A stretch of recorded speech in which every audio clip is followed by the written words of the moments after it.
शीघ्र उसे मेरे पास भेजें, अन्यथा मैं अन्न जल का त्याग करके अपने प्राण त्याग दूंगी। मैं महोत्कट के बिना नहीं रह सकती। महागणेश,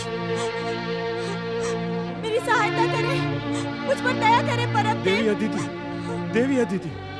स्वामी, कहाँ है मेरा पुत्र महोत्कट? वो हमसे बाल लीला कर रहा था ना? कहाँ है मेरा पुत्र? देवी अदिति, पुत्र महोत्कट का हमसे दूर चले जाना उसकी बाल लीला नहीं, अवश्य ही परम देव श्री महागणेश की कृपा से हम वंचित हो गए हैं देवी। ये हम क्या कह रहे हैं स्वामी? देवी, मैंने इस पर्वत प्रदेश के सभी क्षेत्रों में जाकर महोत्कट की खोज की, आसपास के आश्रमों में जाकर उनकी पूछताछ की, परंतु किसी ने भी महोत्कट के विषय में कुछ भी नहीं बताया अदिति, कुछ भी नहीं बताया। यदि मेरा महोत्कट लौट कर ना आया तो मैं अपने प्राण त्याग दूंगी। मैंने श्री महागणेश को साक्षी मानकर ये प्रतिज्ञा की है कि महोत्कट के लौट कर आने तक मैं अन्न जल ग्रहण नहीं करूंगी। अपने आराध्य को प्रतिज्ञा के बंधन में बांधना उचित नहीं होता है। परम देव श्री महागणेश की कृपा सदा से हम पर रही है। हम पर और अधिक कृपा करने के उद्देश्य से उन्होंने महोत्कट को हमसे दूर किया होगा देवी। मैं एक पल के लिए भी महोत्कट से दूर नहीं रह सकती। मेरी प्रतिज्ञा अटल है। यदि मेरा पुत्र लौट कर ना आया तो मैं अपने प्राण त्याग दूंगी। दुष्टा, शुभ कार्य में देर न कर। अब तेरा महोत्कट कभी लौट कर नहीं आएगा। वो दैत्य शक्ति के उत्कर्ष की संभावना देखकर श्री महागणेश की शरण में चला गया है। इस समय मेरा मन दुखी है दीदी। मुझे अपनी बातों से और दुख ना दो।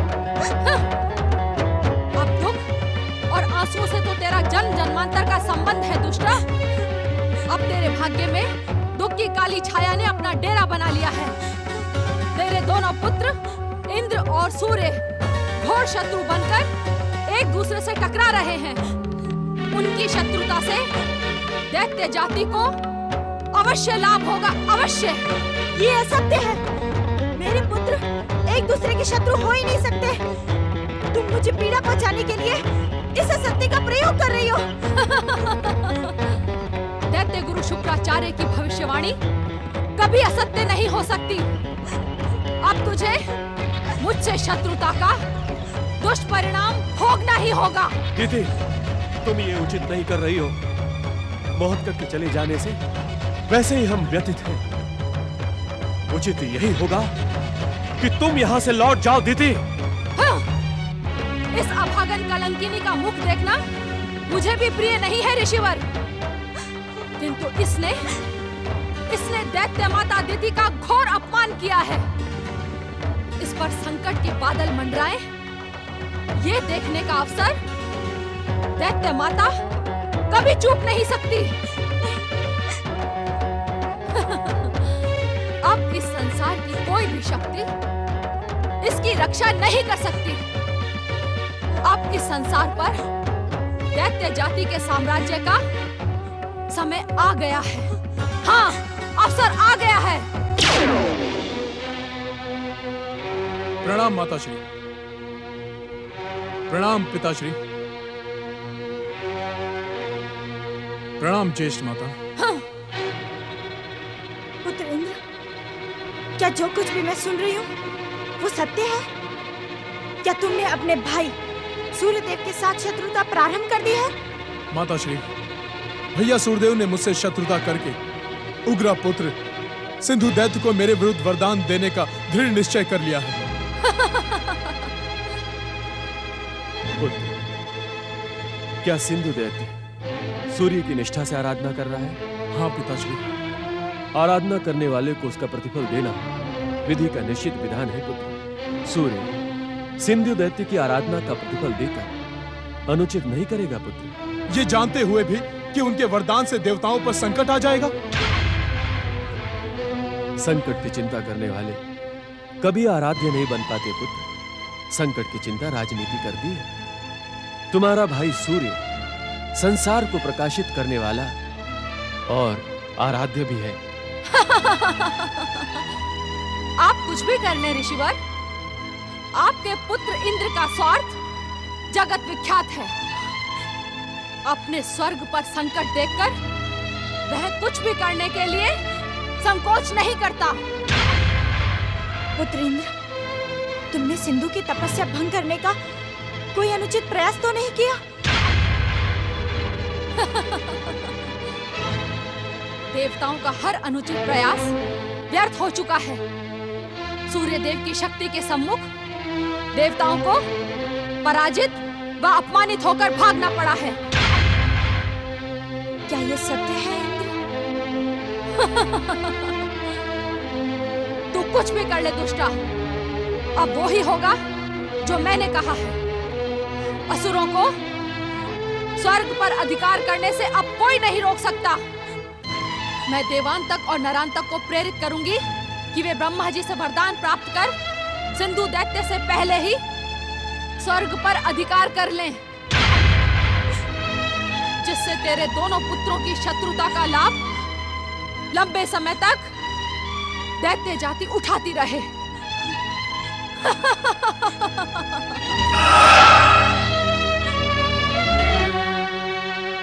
पुत्र इंद्र, जो कुछ भी हुआ उचित न था। तुम्हें इसका परिणाम भुगतना ही होगा।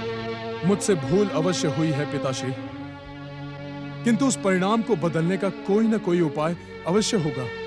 परम देव श्री महागणेश की आराधना के अतिरिक्त इसका कोई उपाय नहीं है। देवी अदिति, हमें पुत्र इंद्र पर आए संकट को समाप्त करने और अपने पुत्र महोत्कट को पुनः प्राप्त करने के लिए इसी समय परम देव श्री महागणेश की अखंड आराधना प्रारंभ करनी होगी। जो आज्ञा ऋषिवर। आओ। ओम भास्कराय नमः। ओम सूर्यदेवाय नमः। ओम देवासुरवंदिताय नमः। ओम भास्कराय नमः।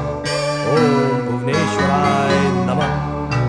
ओम देवासुरवंदिताय नमः। ओम सूर्यदेवाय नमः। ओम विवस्वते नमः। ओम भास्कराय नमः। ओम भुवनेश्वराय नमः।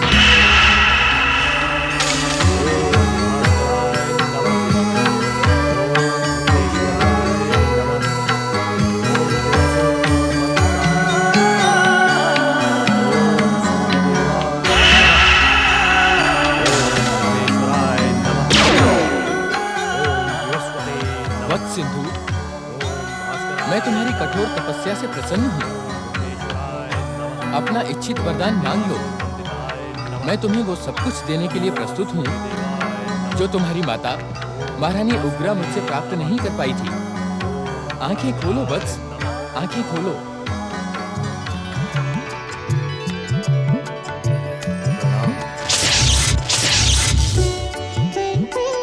आप परम दयालु हैं सूर्यदेव, परम दयालु।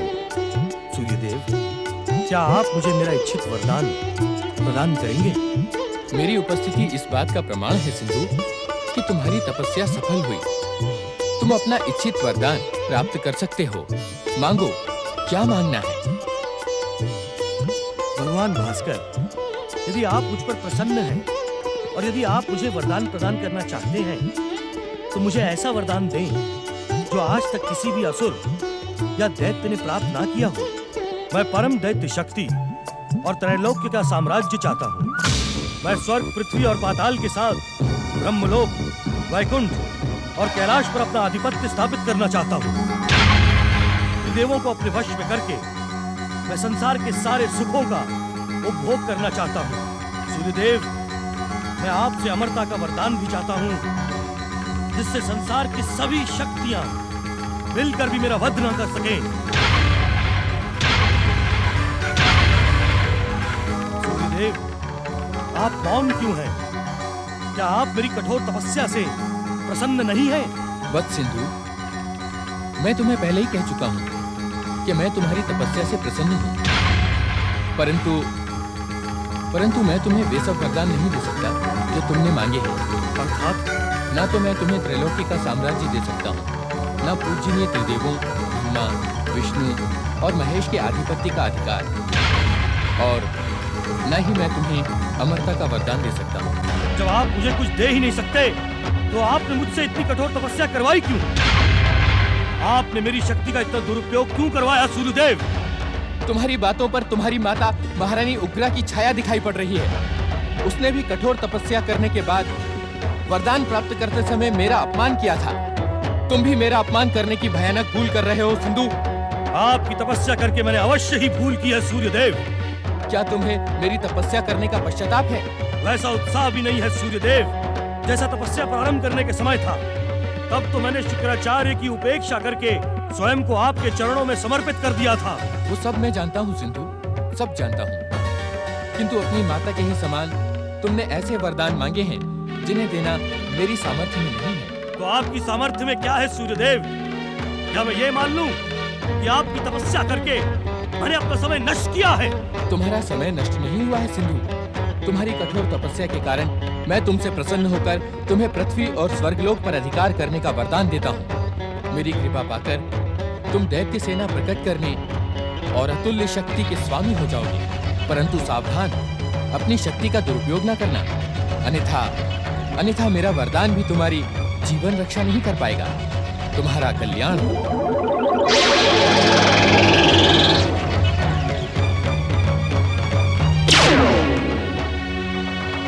इतने निम्न वरदान देकर आप मेरे साथ छल नहीं कर सकते सूर्यदेव। आपको मुझे मेरे इच्छित वरदान प्रदान करने ही होंगे। आपको प्रकट होना ही होगा सूर्यदेव। प्रकट हो सूर्यदेव, प्रकट हो सूर्यदेव, सूर्यदेव प्रकट हो। इस मूर्खता के दोषी भी तुम स्वयं हो सिंधु दैत्य। यदि तुमने मेरा परामर्श मानकर हम दैत्यों के आराध्य भगवान शिव की तपस्या की होती तो इस प्रकार निराशा का मुंह न देखना पड़ता। सूर्य देव से वरदान पाकर भी तुम दुखी हो, निराश हो। अब भी समय है सिंधु। मैंने तुझ जैसा निर्लज्ज व्यक्ति नहीं देखा। तू तो गुरु कहलाने के योग्य ही नहीं है। तुझे दैत्यों का गुरु किसने बना दिया? मूर्खता की बात ना कर दुष्ट। जिस प्रकार तुमने अपने समय और तपस्या का दुरुपयोग किया है, ऐसा दुरुपयोग किसी दैत्य ने नहीं किया। मैं दैत्य जाति का शुभ चिंतक हूँ। मेरा परामर्श मान और इसी क्षण से शिव आराधना प्रारंभ कर दे। कौन शिव? तू बार बार शिव का नाम लेकर मेरे क्रोध को क्यों उत्तेजित कर रहा है? क्या तू ये नहीं जानता कि वरदानी सिंधु दैत्य की भुजाओं में अपार शक्ति है, जो क्षण मात्र में तेरे शिव की भी शक्ति को माप सकता है? शिव शिव शिव शिव शिव शिव शिव। विनाश काले विपरीत बुद्धि।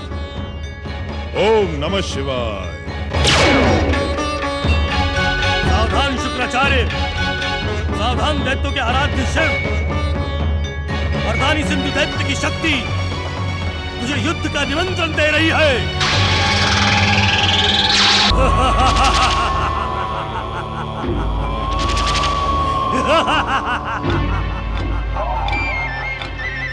दैत्य सेना प्रकट हो, वरदानी शक्ति प्रकट हो। महापराक्रमी दैत्यराज सिंधु की, वरदानी महापराक्रमी दैत्यराज सिंधु की। दैत्य वीरों, मेरी इच्छा मात्र से तुम्हें आकार प्राप्त हुआ है। मेरी ही इच्छा से तुम पृथ्वी और स्वर्ग को विजयी करोगे। परंतु उससे पूर्व मुझे मूर्ख शुक्राचार्य की चुनौती का उत्तर देना है। मैं देखना चाहता हूँ कि दैत्यों के आराध्य शिव कितने शक्तिशाली है। वरदानी महापराक्रमी दैत्यराज सिंधु की, वरदानी महापराक्रमी दैत्यराज सिंधु की। देवादिदेव महादेव भगवान शिव की, देवादिदेव महादेव भगवान शिव की, देवादिदेव महादेव भगवान शिव की, देवादिदेव महादेव भगवान शिव की।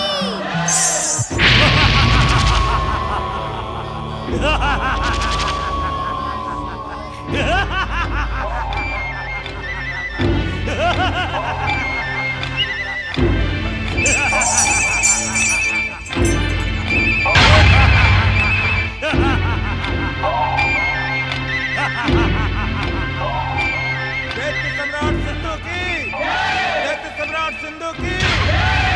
ये योगी भभूतधारी जो स्वयं अपनी रक्षा नहीं कर सकता, वो मुझे क्या वरदान देगा? मैं इसे उठाकर समुद्र में फेंक देता हूँ। शिव को समाप्त करके ब्रह्मा और विष्णु का अंत भी मैं अपने इन्हीं हाथों से करूंगा। त्रिदेवों का अस्तित्व समाप्त होते ही ये संसार सिंधु की आराधना करने पर विवश हो जाएगा। सावधान सिंधु, तेरी मूर्खता तेरे अंत का कारण बन जाएगी। जैसे आया है वैसे ही लौट जा। जैसे आया हूँ वैसे ही लौट जाऊं? अरे विचित्र प्राणी, तू नहीं जानता कि सिंधु एक बार जो ठान लेता है उसे पूरा करके ही छोड़ता है। तू मेरे मार्ग में बाधा मत डाल, अन्यथा तुझे यमलोक का मार्ग दिखा दूंगा। यमलोक का मार्ग कौन किसको दिखाता है, इसका निर्णय अभी हो जाएगा। अभी भी समय है दुष्ट, महाकाल भगवान शिव से अपनी दुष्टता की क्षमा याचना करके अपने जीवन की रक्षा कर ले। तू इस सिंधु का मार्ग रोककर क्यों अपना सर्वनाश करना चाहता है विचित्र प्राणी? हट जा मेरे मार्ग से। क्यों अपने जीवन को संकट में डालना चाहता है मूर्ख? अभी भी समय है, लौट जा। जीवन तो तेरा संकट में पड़ गया है विचित्र प्राणी। अब मैं तुझे क्षमा नहीं करूंगा। तेरा क्रोध तेरी विचित्रता का अंत कर देगा।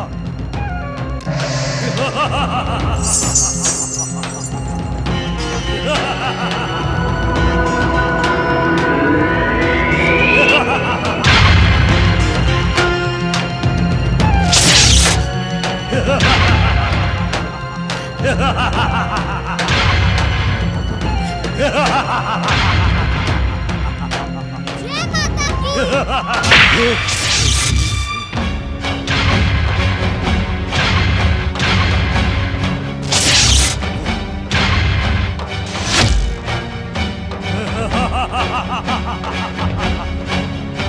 आक्रमण!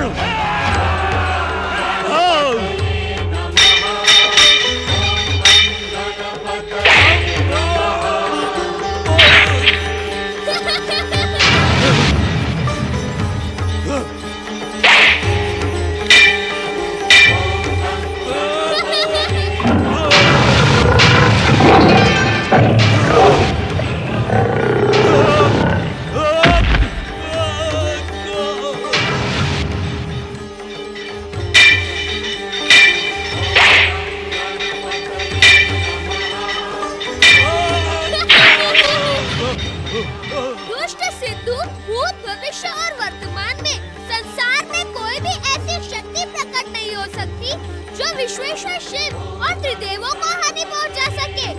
महादेव का अपमान करके तूने अपने आप को दंडित करवाने की भूमिका रच दी है। ले देख यमलोक का मार्ग।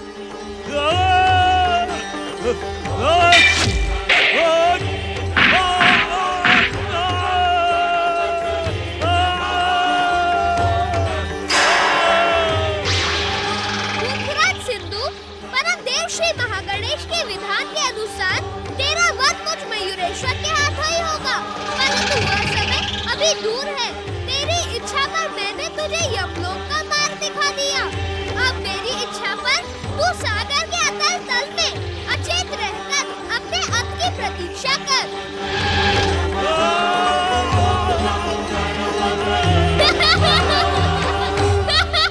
चुप न जाना बड़े भैया, मैं तो लक्ष्य साध ही लूंगा।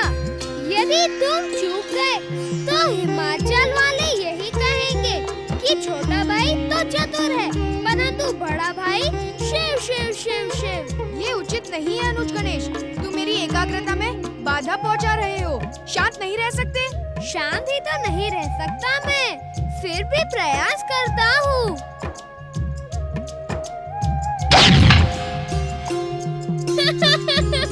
धन्य हो बड़े भैया, धन्य हो। क्या आपको महर्षि अगस्त्य के आश्रम में धनुर्विद्या की शिक्षा दी जाती थी? अब बातें बनाना बंद करो अनुज और अपना लक्ष्य साधो। मैं तो यही खड़े खड़े लक्ष्य वेध सकता हूँ बड़े भैया। यहाँ से लक्ष्य नहीं सधेगा गौरीपुत्र। साधक के मन में साधना के प्रति समर्पण हो तो लक्ष्य अपने आप ही सज जाता है भैया। सूर्यदेव रक्षा करें, रक्षा करें सूर्यदेव, रक्षा करें। भैया कार्तिकेय, क्या तुमने भी वही सुना जो मैंने सुना?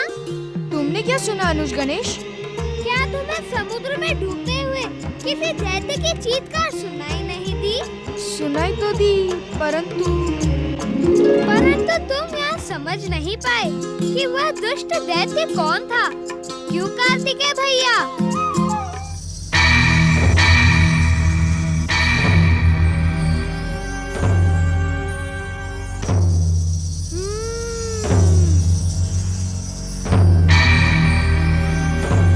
पूजा भैया, जिसने अभी तुमसे बात की, वह स्वर किसका है? ये हमारे समान कोई बालक है।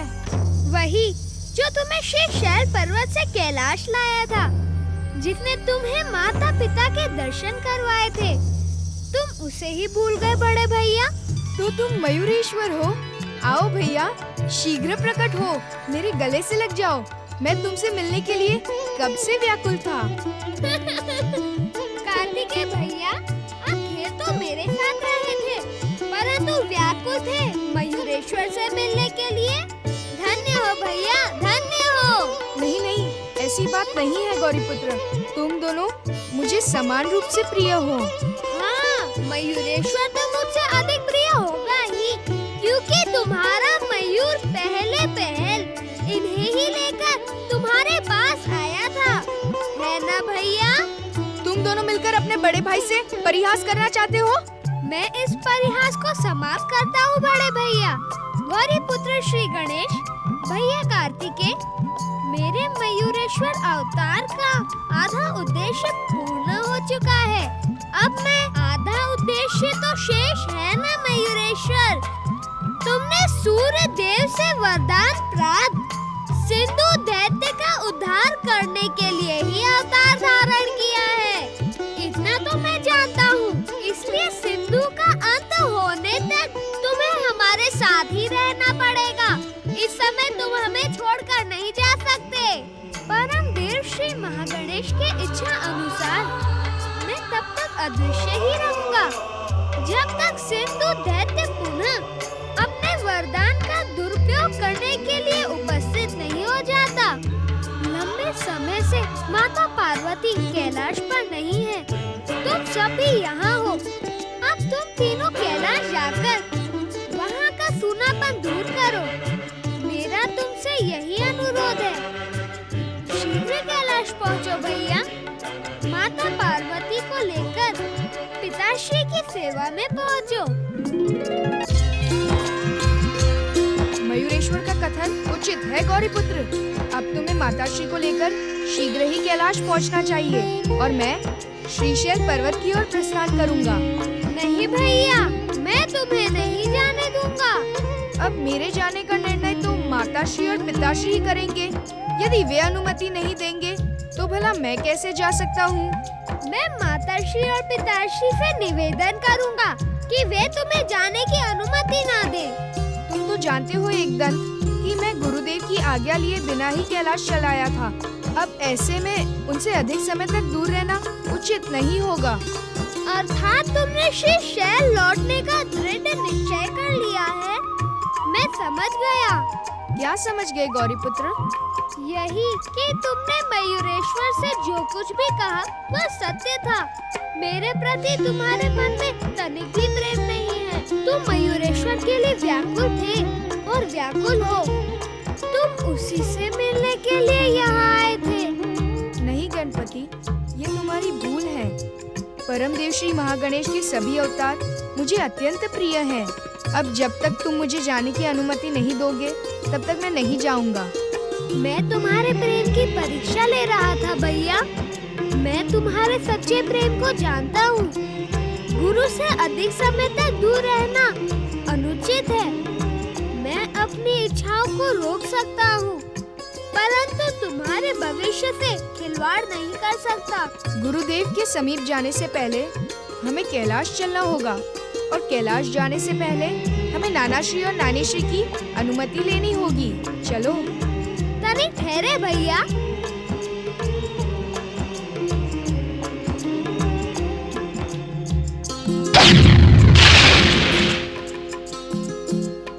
सुंदर, अति सुंदर गणेश। चलो।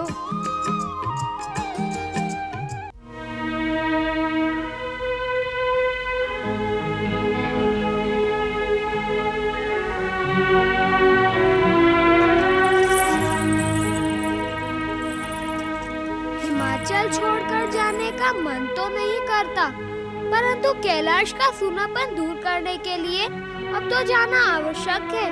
मुझे आज की नहीं पुत्र, कल की चिंता है। कल ये सारा हिमाचल एकदम सूना हो जाएगा। हमने तो सोचा भी नहीं था पार्वती कि तुम इतनी शीघ्र हमें छोड़कर चली जाओगी। नानी श्री, मैं छोटे मुंह बड़ी बात कह रहा हूँ, इसीलिए मुझे क्षमा कर दीजिएगा। अब कोई माता अपनी पुत्री को सदा के लिए तो अपने साथ रख नहीं सकती ना।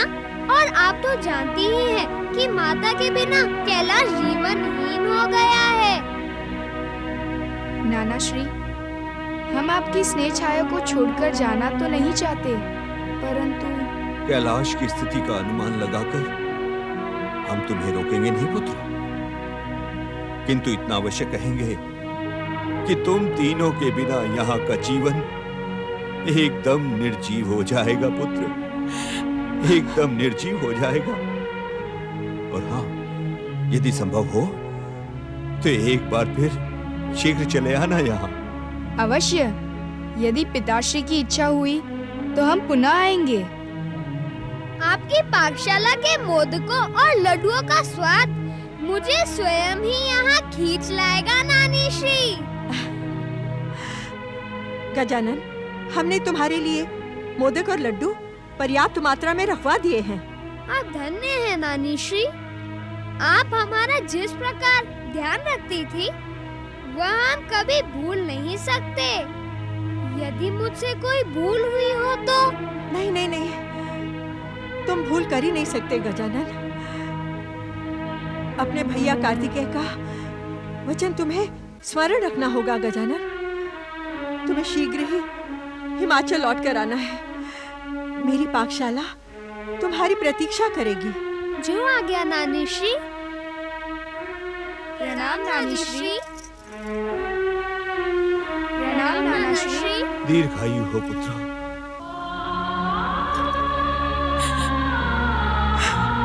सदा सुहागन रहो पुत्र ही।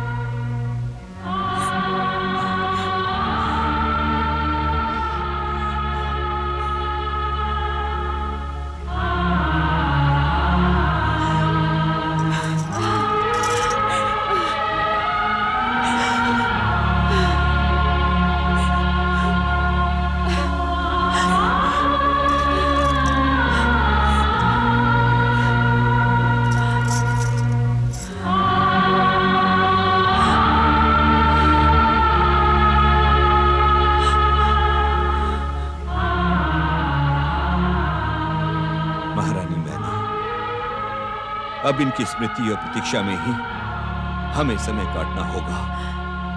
इनके बिना एक पल का भी समय काटना बहुत कठिन है महाराज। हाँ महारानी, जैसी महादेव की इच्छा,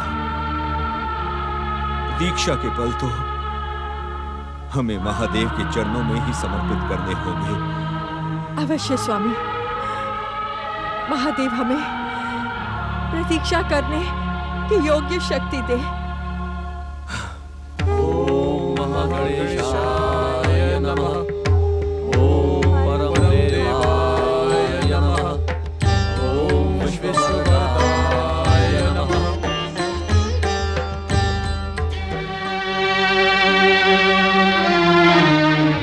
क्या हुआ स्वामी? देवी अदिति, अवश्य ही हमसे कोई भयंकर भूल हो गई है। अन्यथा इतने लंबे समय तक परम देव श्री महागणेश की अखंड आराधना करने के पश्चात हमें उनकी कृपा का अवश्य कोई संकेत मिलता। आप सत्य कह रहे हैं स्वामी।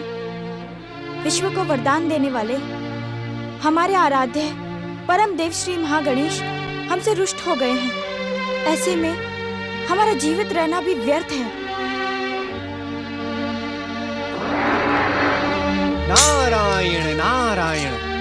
प्रणाम ऋषिवर। प्रणाम देवर्षि। प्रणाम देव माता अदिति। देवराज, ऐसा प्रतीत होता है कि परमदेव श्री महागणेश की आपकी अखंड आराधना सफल सिद्ध हुई। मैं कुछ समझा नहीं देवऋषि। नारायण नारायण देवराज, परमदेव श्री महागणेश के मयूरेश्वर अवतार ने सूर्यदेव के वरदान से उत्पन्न सिंधु दैत्य को समुद्र के अतल तल में अचेत पड़े रहने को विवश कर दिया। उचित समय पर उचित समाचार सुनाकर आपने देवराज इंद्र को आनंदित कर दिया है। आप धन्य हैं। देवराज, मैं तो मात्र संदेश वाहक हूँ। यदि आपको आभार व्यक्त करना ही है तो परमदेव श्री महागणेश एवं अपने माता पिता का आभार व्यक्त करें, जिनकी सहायता से आपको सिंधु दैत्य के भय से मुक्ति मिली है। अवश्य देवऋषि, अवश्य। आपकी लीला अपरंपार है श्री महागणेश। आपकी जय हो।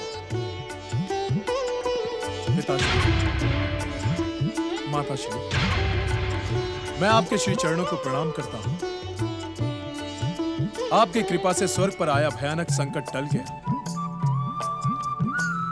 अब मैं सूर्य के पास जाऊंगा और उसे। पुत्र इंद्र, अपने भाई से शत्रुता बढ़ाना तुम्हारे लिए उचित नहीं होगा। तुम्हारी माता उचित कह रही है पुत्र।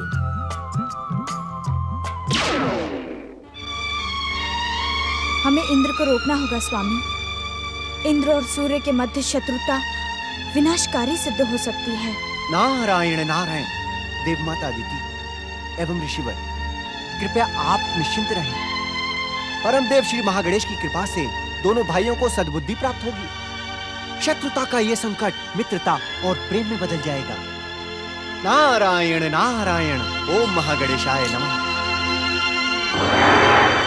ओम नमः शिवाय, ओम नमः शिवाय, ओम नमः शिवाय, ओम नमः शिवाय, ओम नमः शिवाय, ओम नमः शिवाय, ओम नमः। पति परमेश्वराय नमो नमः। आप लौट आई माता। कैलाश पर जीवन लौट आया। माता, अब कभी भी अपनी कृपा से हमें वंचित न कीजिएगा। मेरी कृपा सदा तुम्हारे साथ ही थी। यहाँ न रहते हुए भी मैं सदा तुम्हारे साथ थी। हे महादेव, हमारी प्रार्थना सुने, हमारी प्रार्थना सुने महादेव। हमारी प्रार्थना सुने, हमारी तपस्या सफल करे शंकर, हमारी तपस्या सफल करे शंकर। गजानन, ऐसा प्रतीत होता है कि इन दूर से आते हुए स्वरों को सुनकर तुम्हें कोई आश्चर्य नहीं हुआ? आश्चर्य कैसा बड़े भैया? यदि तुम अपनी दिव्य दृष्टि का प्रयोग करते तो तुम भी समझ जाते कि यह स्वर है किसका। हम तो दिव्य दृष्टि से देख नहीं सकते। ये किसका स्वर है श्री गणेश? यह स्वर देवांतक और नरांतक दैत्यों का है, जो देवों और नरों का अंत करने के लिए पाताल लोक से पृथ्वी आकर पिताश्री शिव शंकर से वरदान पाने के लिए तपस्या कर रहे हैं। तब तो हमें पिताश्री को सावधान करना होगा। किस लिए सावधान करना होगा कार्तिकेय? देवों और नरों का अंत करने वाले इन दुष्टों को पिताश्री वरदान देने ही न जाएं। इस बात के लिए माताश्री। आप कैसी बातें कर रहे हो भैया?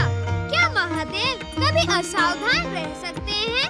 समाधि में रहते हुए भी वे तीनों लोकों की घटनाओं को प्रत्यक्ष देखते रहते हैं। हे महादेव, हमारी प्रार्थना सुने, हमारी प्रार्थना सुने महादेव। दैत्यों के आराध्य शिव शंकर, हमारी प्रार्थना सुने, हमारी तपस्या सफल करे शिव शंकर, हमारी तपस्या सफल करे शिव शंकर।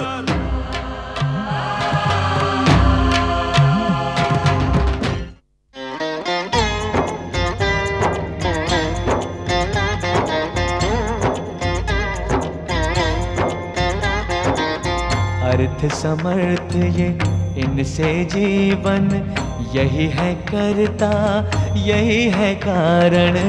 अर्थ समर्थ ये इनसे जीवन, यही है करता यही है कारण।